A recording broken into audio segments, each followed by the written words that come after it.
present Haunted, Stories of the Supernatural.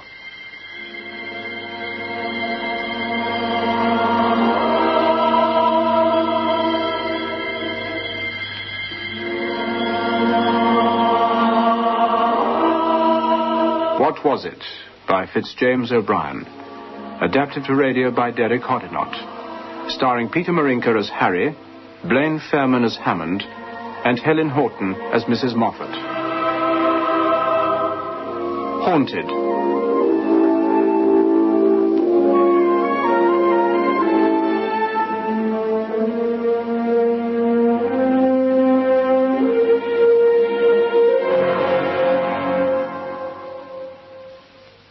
It is, I confess, with considerable diffidence that I approach this strange narrative.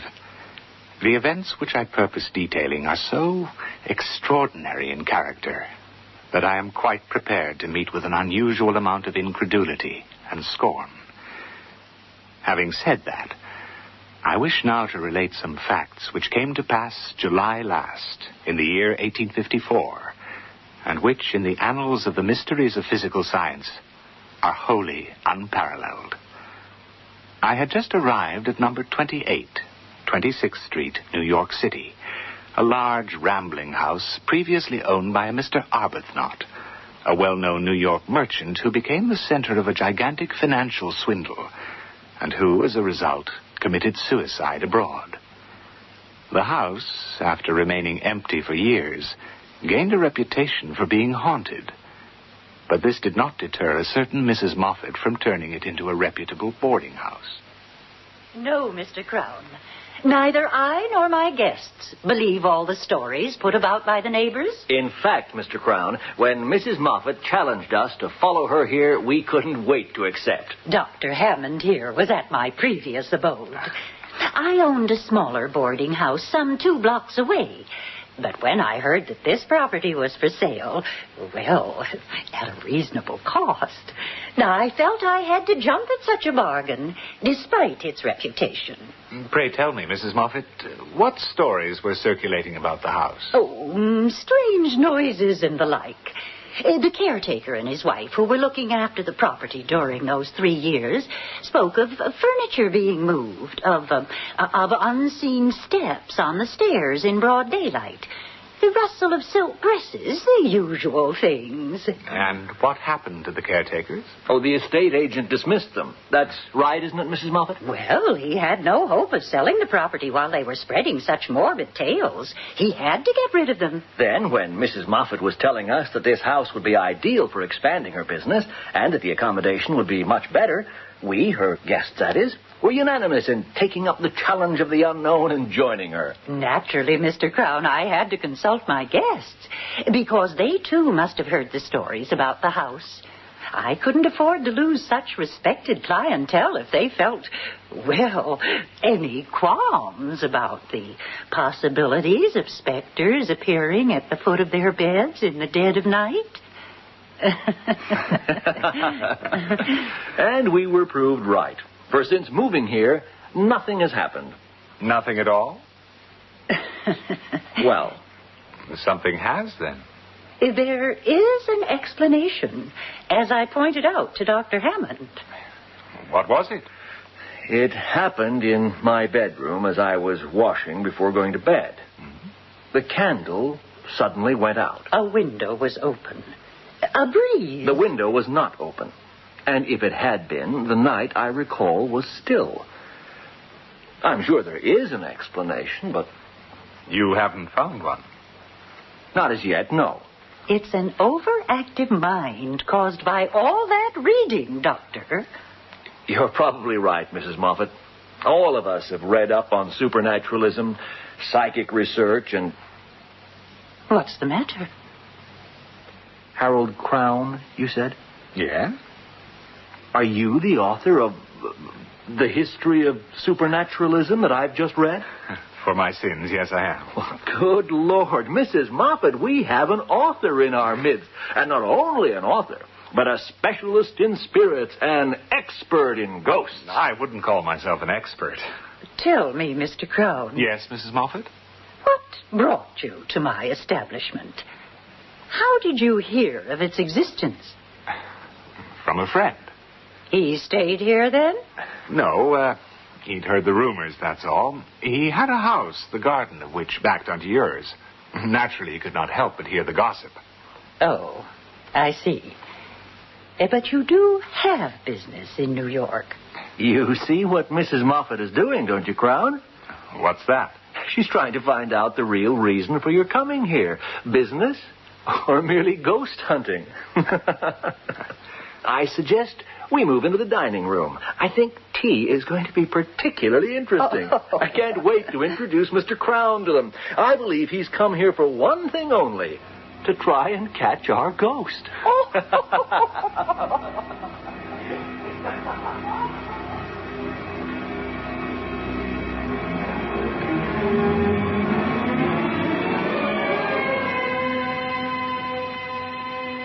It was only after a month of psychological excitement that it was with the utmost dissatisfaction that I was forced, like my fellow boarders, to admit that nothing in the remotest degree approaching the supernatural manifested itself. I suppose I should have left there and then, for Mrs. Moffat and Dr. Hammond were right. I had come to the house in order to seek out the strange happenings which had been reported to me. But I struck up a great and deep friendship with Dr. Hammond, whom I discovered had a secret vice, the same as mine, in fact. It was a discovery I made as I smoked my pipe in the garden one evening after dinner. Harry, forgive me for asking. Yes, Stephen? What is it? I thought so. What's the matter? My friend, we share a common interest. I wasn't sure at first, but now... You smoke opium. Well, yes. Yes, I do. But please don't mention it to Mrs. Moffat. I don't think she... My dear Stephen, you don't mean... Regularly. Usually alone in my room, or when I'm outside walking in the streets or parks. This is wonderful, Harry. I've smoked it for some time now. So have I, at least 2 years. That's marvelous. My dear friend, do not leave this house without us smoking at least once together. We can share our experience. I would find it scientifically interesting to see whether its effects are the same on two different individuals, or whether its effects are common to all, irrespective of mental and physical abilities. What do you say?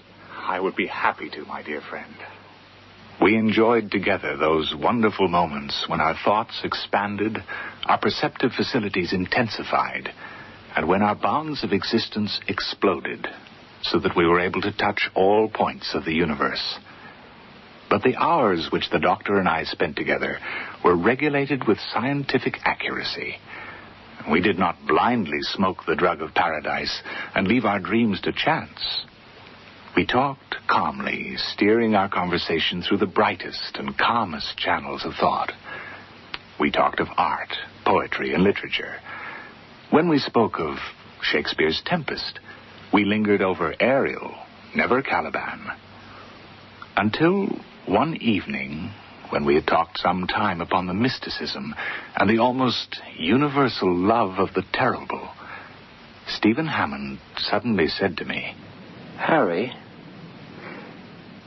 what do you consider to be the greatest element of terror? What do you mean, my dear friend? Come, Harry. Surely the question is a simple one. Well, there are many things that would frighten me, terrify me. Stumbling over a corpse in the dark. Beholding, as I once did, a woman floating down a deep and rapid river with wildly lifted arms and awful upturned face, shrieking in fear as she died in the freezing waters. I must say, Stephen, I've never considered the subject before. I cannot, therefore, attempt even the most vague definition. Well, I am somewhat like you, Harry. I feel my capacity to experience a terror greater than anything yet conceived by the human mind. Something combining in fearful and unnatural amalgamation hitherto supposed incompatible elements. Look, I think we should stop talking like this. We shall suffer for it, depend on it. I don't know what's the matter with me tonight, but my brain is running upon all sorts of weird and awful thoughts. I'm off to bed. Opium and nightmares should never be brought together. How sultry it is anyway. Good night, Stephen. Good night, Harry. Pleasant dreams to you. To you, gloomy wretch, visions of ghouls and enchanters. We parted, and each went to his respective chamber. I undressed and got into bed. I resolved to go to sleep, turned down my gas lamp so that only a little blue point of light glimmered at the top of the tube. I composed myself to rest. And then, dear God, even recalling the incident now makes me shudder and recoil. Something awful happened. My God, what's that? Get off me. For God's sakes, what's happening? Let me go. For God's sake, let me go. I can't. The light. I must turn off the light. My throat. Take your hands from my throat. I can't breathe. I can't breathe. Oh, my God. Leave me alone. Where are you? Where are you? I can't see. Dear God, I cannot see. I can hear you, but I can't see you. Take your hands off me. Let go of me. Help. Help. Assassin. Please, someone. I've got you. I've got you. Now, stay still. Stay absolutely still while I turn the light up.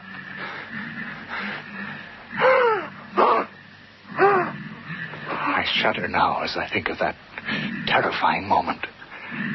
For I saw nothing. I had one arm firmly clasped round a breathing, panting, corporeal shape. My other hand gripped with all its strength a throat as warm and apparently fleshy as my own. And yet, with this living substance in my grasp, with its body pressed against my own, and the bright glare of a large jet of gas, I beheld absolutely nothing. Not even an outline. A vapor. My God! Harry, what's going on in here? Stephen, help me. Harry? What's happened? What are you doing? Please, come closer. For God's sakes, come closer. I can hold this thing down only a short time longer. What? Hold its arm down. There. Its arm is there. It's gradually overpowering me. Help me, for God's sakes, help me. Harry, there's nothing there. You've been smoking too much opium. I swear to you, Stephen, this is no vision. Don't you see how my whole body shakes as it struggles beneath me? Please, Stephen, if you're not convinced, feel it, Harry. touch it. Harry, please, there is nothing there. Can't you hear it breathe? Listen. Harry, please. Listen, damn you. Harry, you'll have Mrs. Moffat. Listen.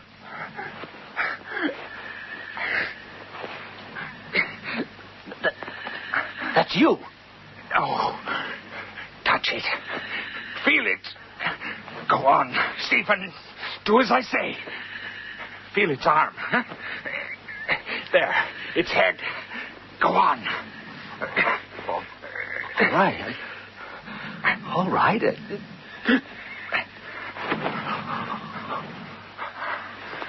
Oh, my God. You felt it? Flesh and bone, sinew and blood. Oh, my God, Harry, what is it? In the cupboard, man. Over there. A length of cord. I cannot hold him much longer. We'll tie him up with a cord. But there's nothing there. We Get the cord, for God's sake, before he gets free again. Yeah. I've got the cord, Harry. Well, go on. Tie him up. Tie the thing or whatever it is up. Very well. His hands are there. Tie them first. Hurry. I'm weakening. I can feel the hands. God, hurry. We ought to get help. Hurry. Now the other hand. Please, Stephen, hurry. What are you going to do? Now, pull the hands together. Then we'll tie the feet. He nearly got free then. Quickly, Stephen, tie the feet together. I feel sick. Harry, I'm going to be sick to touch something and not do it, Stephen, for heaven's sakes, man. Just do it.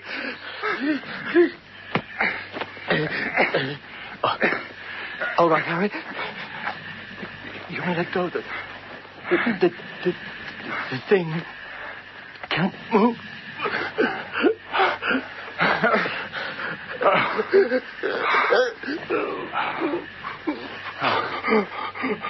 It's all right, Stephen.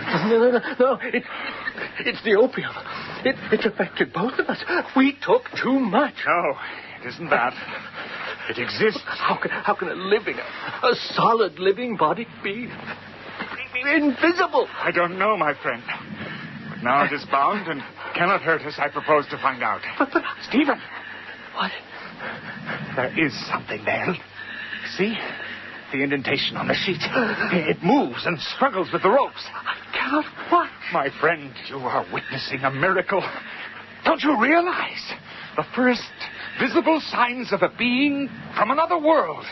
A world we know nothing of that has shape and form like us, but we cannot see. You say it's like us? But how do you know? I don't know, of course. Look, let us sit down and think this out. Please, Stephen, I need your help. You're a doctor. Your views could be useful to me.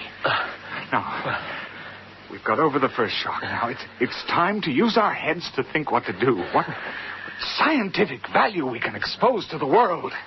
You don't intend to tell? Nothing like this has occurred since the birth of the world. I know not what to think at this precise moment.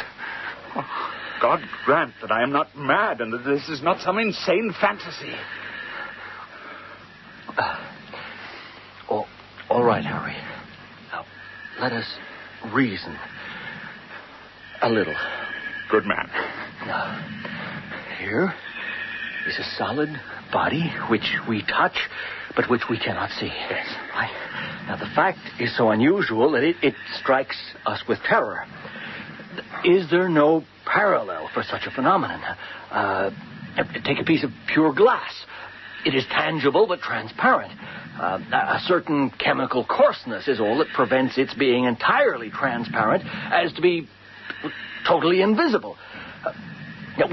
We do not see the air, but we breathe it, feel it. That's all very well, Stephen, but these are inanimate substances. Glass does not breathe. Air does not breathe. This thing has a heart that palpitates, a will that moves it, lungs that play and inspire and respire. Listen. You hear it breathe? It sleeps. Oh, but you forget. You forget the phenomena of which we have heard so often of late. At the meetings called spirit circles, invisible hands have been thrust into the hands of those persons round the table. Warm, fleshy hands that seem to pulsate with normal life. Then, like me, you think that this thing is... I don't know what it is. But please the gods, I will, with your assistance, thoroughly investigate it.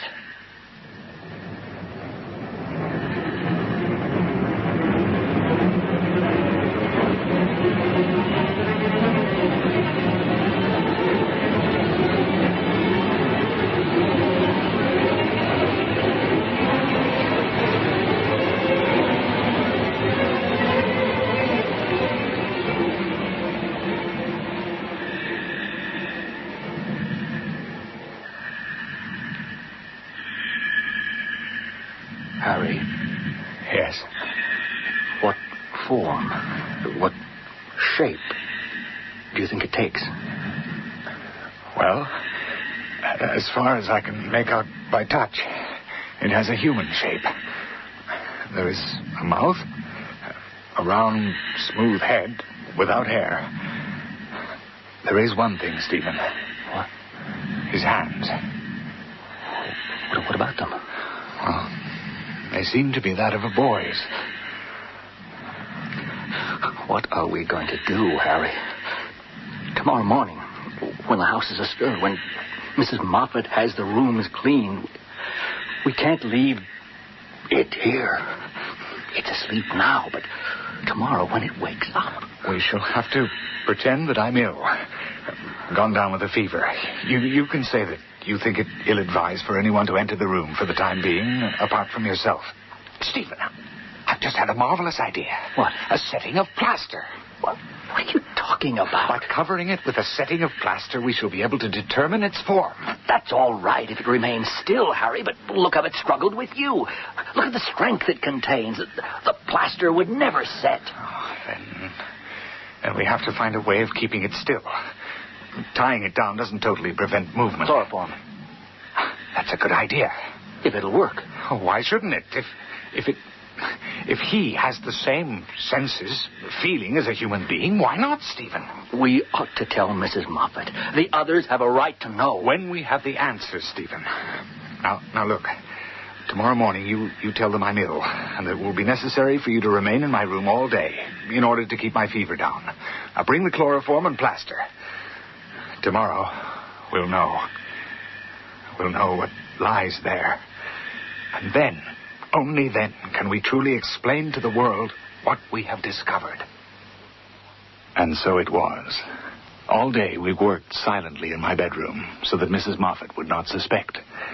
The lie having been communicated to the rest of the guests, Dr. Hammond returned to my room with the chloroform and the plaster. By this time, the thing had woken up. It struggled at its fettles, breathing deeply and angrily. We chloroformed it, and within minutes it fell silent. We managed to undo the rope, and then, carefully, slowly we covered it in the plaster. Never was anything revealed that was so horrible, so... Even now I feel sick at the thought of it. It was shaped like a man, distorted, uncouth, and horrible, but still a man. It was small, not over 4 feet high, and its limbs revealed development that was unparalleled. It had the physiognomy of what I should fancy a ghoul might be. It looked as if it were capable of feeding on human flesh.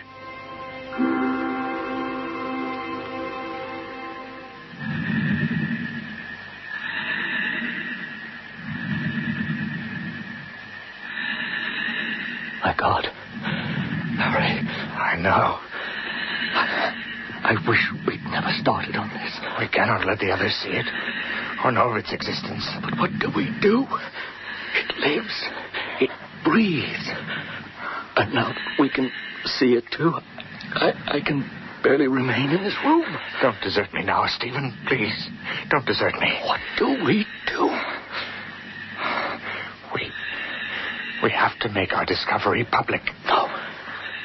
No. Think what might happen to us. Having gone this far, it's not beyond the realm of possibility that we might become outcast by society in the belief that we might possess some hidden powers, that through even practicing some form of black magic. Oh, no, it is too dangerous. Stephen, help me. It's moving violently. More chloroform. The blaster's breaking. Chloroform, quick.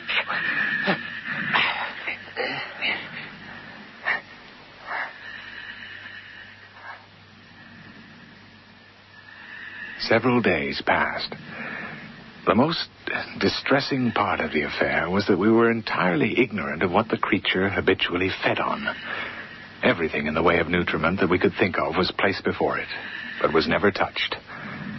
It was awful to stand by and hear the hard breathing and know that it was becoming hungrier, weaker and weaker.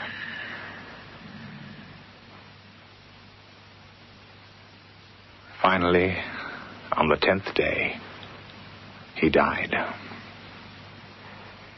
The thing died at 2:30 exactly, and the sudden silence in my room was deafening.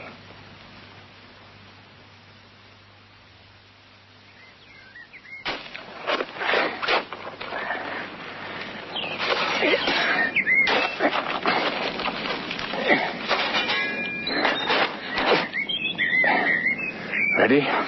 Yes. If anyone should be watching...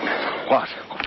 Seeing us bury an imaginary body, they think us cruelly mad. I'm keeping the plaster cast as scientific evidence. No one will believe you. I'll have to risk it. Come on, let's fill it in.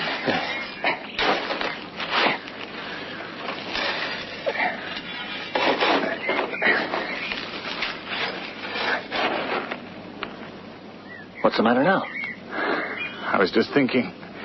I sat there last night in my room and watched it die. I actually sat there and watched another human being die. Human? Well, Stephen, if it wasn't human, what was it?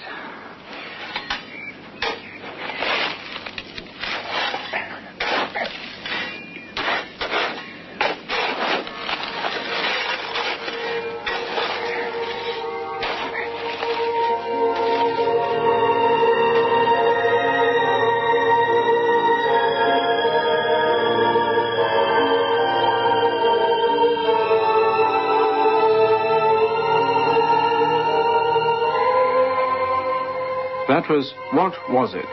By Fitzjames O'Brien, starring Peter Marinker as Harry, Blaine Fairman as Hammond, and Helen Horton as Mrs. Moffat.